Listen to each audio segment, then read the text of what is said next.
ഇസ്രായേലിന്റെ ഭൂരിഭാഗം പ്രദേശങ്ങളിലും വെടിനിർത്തൽ അവസാനിക്കുമ്പോൾ വെടിനിർത്തൽ കരാർ ലംഘിച്ചാൽ തീവ്രമായൊരു യുദ്ധത്തിലേക്ക് കടക്കുമെന്ന് ഇസ്രായേൽ പ്രധാനമന്ത്രി ബെഞ്ചമിൻ നെതന്യാഹു പറഞ്ഞതിന് പിന്നാലെ കരാർ ലംഘിച്ച ലെബനൻ.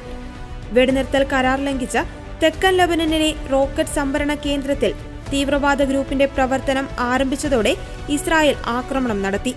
ഇസ്രായേൽ വെടിനിർത്തൽ കരാറിൽ ഒപ്പുവെച്ചതിന് ശേഷമുള്ള ആദ്യ വ്യോമാക്രമണമാണിത്. കരാറിന്റെ വൻ ലംഘനമുണ്ടായാൽ രൂക്ഷമായ രീതിയിൽ പ്രതികരിക്കുവാൻ പ്രതിരോധ സേനയ്ക്ക് നിർദ്ദേശം നൽകിയതായി പ്രധാനമന്ത്രി പറഞ്ഞു.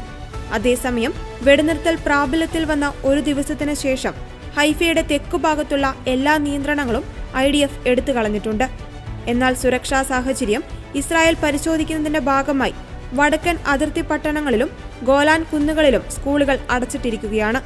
ലബനൻ കരാർ ലംഘിച്ച വീണ്ടും യുദ്ധത്തിലേക്ക് കടന്നാൽ ഇസ്രായേൽ വെറുതെയിരിക്കില്ലെന്ന സൂചനയാണ് ഈ ആക്രമണത്തിലൂടെ ഇസ്രായേൽ അറിയിച്ചത്. വെടിനിർത്തൽ കരാർ ലംഘിക്കുന്നതിനെതിരെ പ്രതികരിക്കുവാനുള്ള ഇസ്രായേലിന്റെ അവകാശം വ്യക്തമാക്കുന്ന ഒരു ഡീലും US ഇസ്രായേലിന് നൽകിയിട്ടുള്ളതായി റിപ്പോർട്ടുകളുണ്ട്.